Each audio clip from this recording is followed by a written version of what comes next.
omo no mu digita ho e wa na Jesus abonasu e wo ye frumo e won John o ye kumuran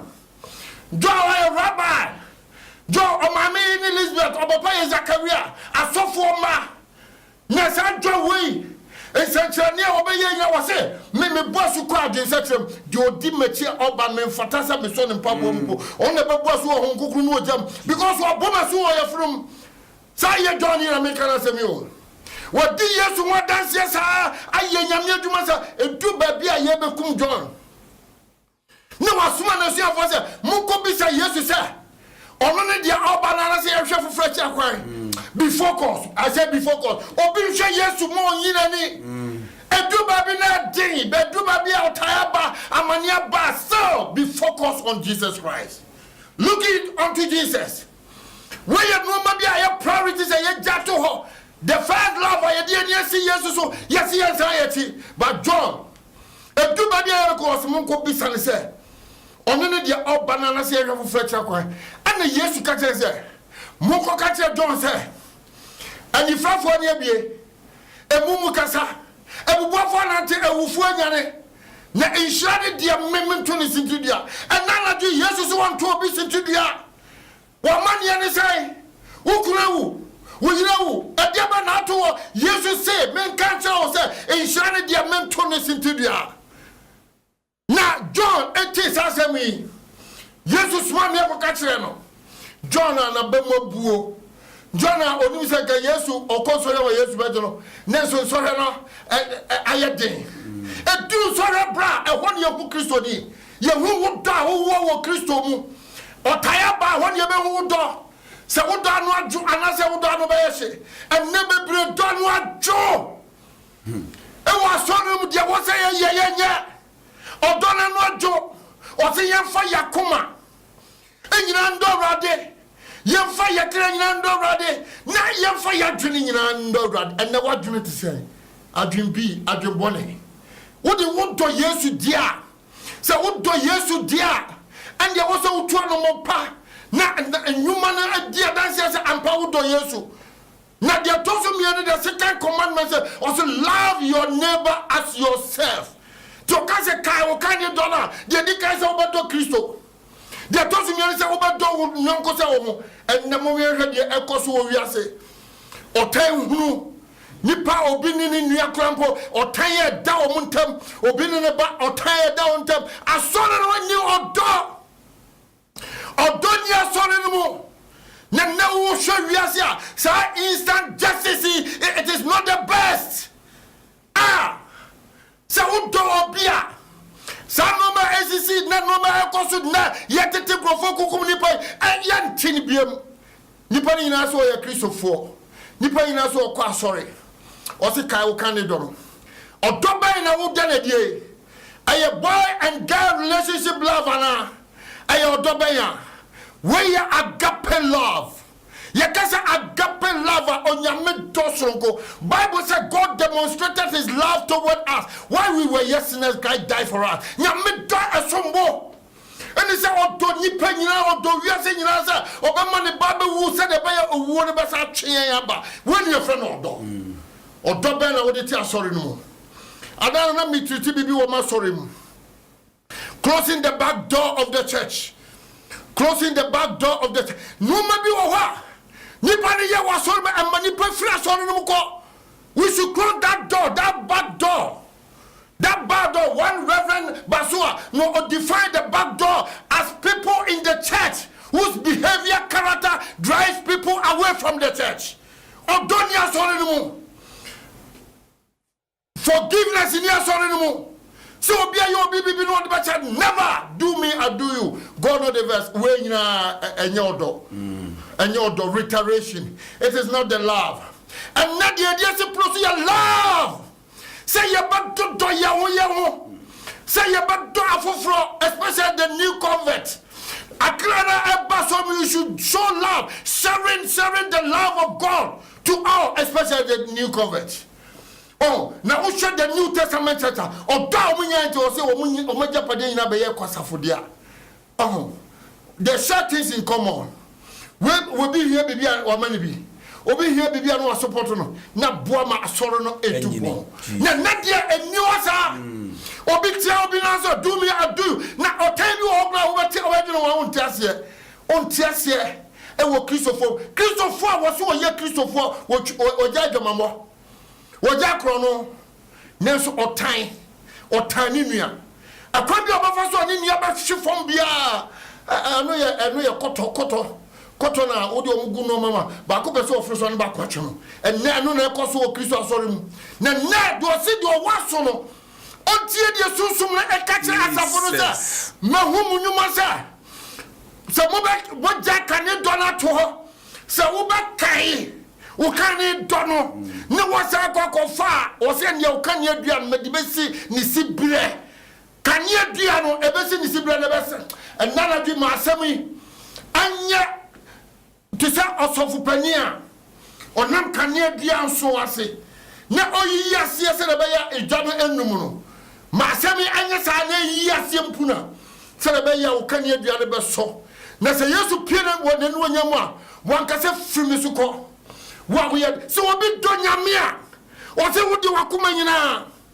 wudi wo kra nyina wotwini nyina e ba do nyame a ha wo betimi ni nyame to se didi se wo no obi a wotimi ni Lord Supper bebre enko awrade didi efi se omo no nyankopon se wo do nyame a ofre wo didi a wo bedi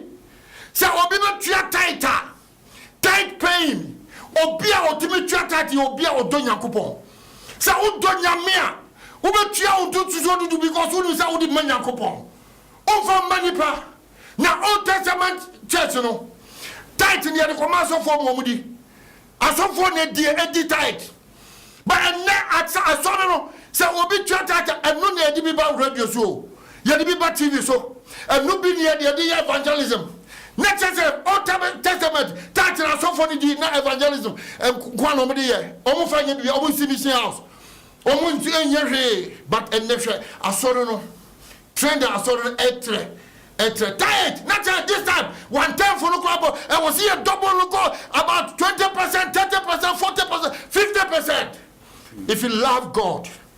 with your whole heart, your soul and your mind, obey your tight.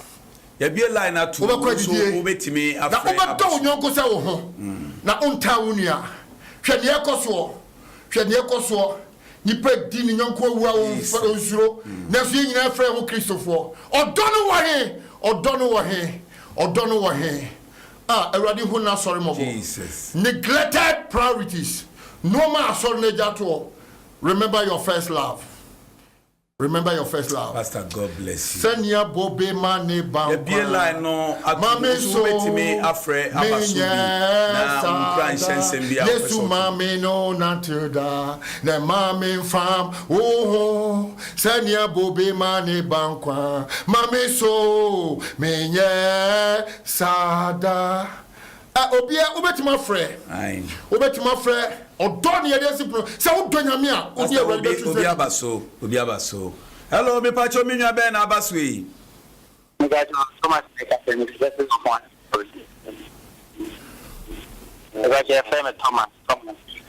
hello me pacho me nwa be na abaso yi amra wonu ntimi maye me fa sakwa so nchia Thomas kasa ni etie o so for nyame nchira o ba mo hwe ye nyina nyame nchira mo mami Grace ewutoma Fatawo Safo nyame nchira mo bolefo nyina pacho mo mmomode na mo nhwe e ma yente enchia bolewura aya musofo osofo Mohammed Ahmed na America say mi chia bolefo nyina me pacho betima kasa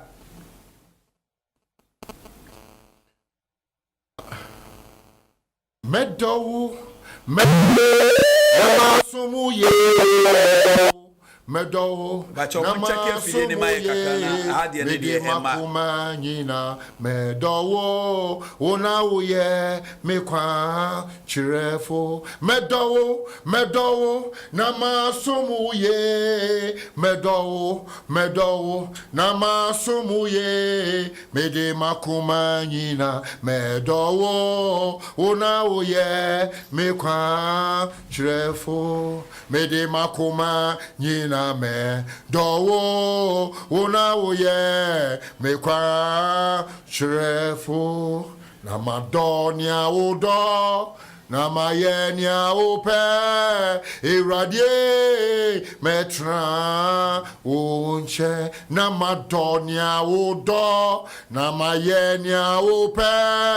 iradie metra unche iradie metra unche o iradie metra unche na madonia odo na mayenia ope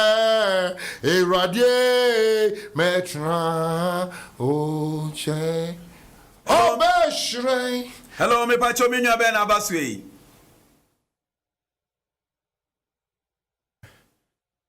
And if you didn't know and me pacho me nwa be na baswe. Because Kenya. The me pacho kasa. Obi mo pa mo yo.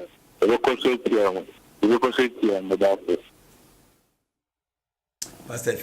and a line no anti line and yamway, Mamentia, Madofubi, Bole, I was nothing region. Now,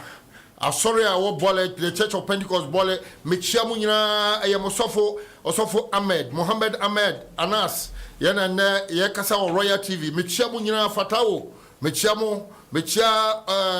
Dickness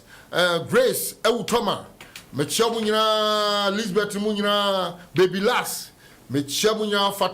Fataya Mechia Munyina Mesanko Mankesim so Adofo Mankesim Munyina Mefakwa Weso Echia Mankesim Asorono se Ewrade enkam ho Mokoswa enyini wonyamem na monkai kane dor emrane animo ho do na mode do Ewrade no obi ankai sa kane dor no na onsanko fa ne kane dor no fa nya adwuma mesa japonko enkran botianofo mechia munyina obi ankai ne kane dor emrane animo wo ho yekopo ano ne ye baha ne ye bompa ye ne ye ko evangelism obi ankai sa kane dor no obi say oh first name me say first name say and next remember the first love so obi kai kane dor no no wasakofa eno ne asore no neglected priorities o seven churches no obi ane de ohun ye obi ano ye de ohun asore no asore a nanka o ye hye no ye nam no edu ba bi no odan botrobojo nanso efiso asore de omo ade ba ko me peno mo se no omo pebone wa asore no omo be yibone afra asore no omo sobone so no omo yibone firi mu asomafo a na ewose ko omo ye nyame adwuma nanso omo ntesa na mo ya tro difo no ni nyina omo yi omo firi mu nicolasm anase nicolas fosom ni nyina omo yi firi mu ni nyina se omo pebone wa asore no nanso yesu si we nu nyina echi no mon kai mo kanedo kwasiada ebia woni Awurade wasori eye last supper sa wodo nyame dia woni Awurade betun sadidi sa wodo nyame a woni Awurade betun sadidi sa wodo bia ofra odidi a wodidi sa wono obi dia woni ndi nyame afra atopona ma na wantima ankodi a sister efri ne satrawadwen efri ne brother satrawadwen adebe ye secret sin sister wo ho netimi ne Awurade ntun sadidi sa wodo nyame a ntuso dudu ubetwia na nukram sa udonyame na odi bibi manya media o chese unsuro kra unu se nyame a wodi man no wodi be ma wa mana bro sa uji nyame di na udonyame dia udi ne kra won to so dudum kwasi ada to so dudu we a kristofo nyina nka kane do se na udonyame na utuata na nyame so hira ma no ma enne wadwuma na yekase ne usika yekase enti untimi ntuata odo ano ajo de ne do ano ajo no Ewurade ento dom ne to nyame ne fa wunyina ma no ne sum no ne sum ne yi nyame mema odo number atudwa na obi peso frewa wetima fa number atudwa oh me number ye 020 and I was screen as no 020 19 15 15 1 020 19 15 15 1 we ni me number me fa sa kwa we so na me chia Mami ya nyameche mami ya nyameche samre wo wafrawo osomafo se wusu brempon abefa no ne ko check up ho baabi a wo ibia mami ya nyame nka ho nyame mpagya wo ya oma apomudin na onsa fa wo meka yensa apamadaka ensa mesi ni sibre amen echia sunyafo nyina sunyafo nyina ye chia omo yeah etifo ye ani ahwefo momfa nche ye se ye ntimi emie line na ntum na afide ne haye kakra momfa nche na wotwe se ne ye nhia sa nkwanhia wi se bi mama 1 mama wo hwe dwumade nyame nhira wo mechia wo bibia wo hwe Royal TV enwumre nyame nhira mo pa na wotwe se ne mubesa atiyenka ebo 8:30 pepepa mubesa ne ye hia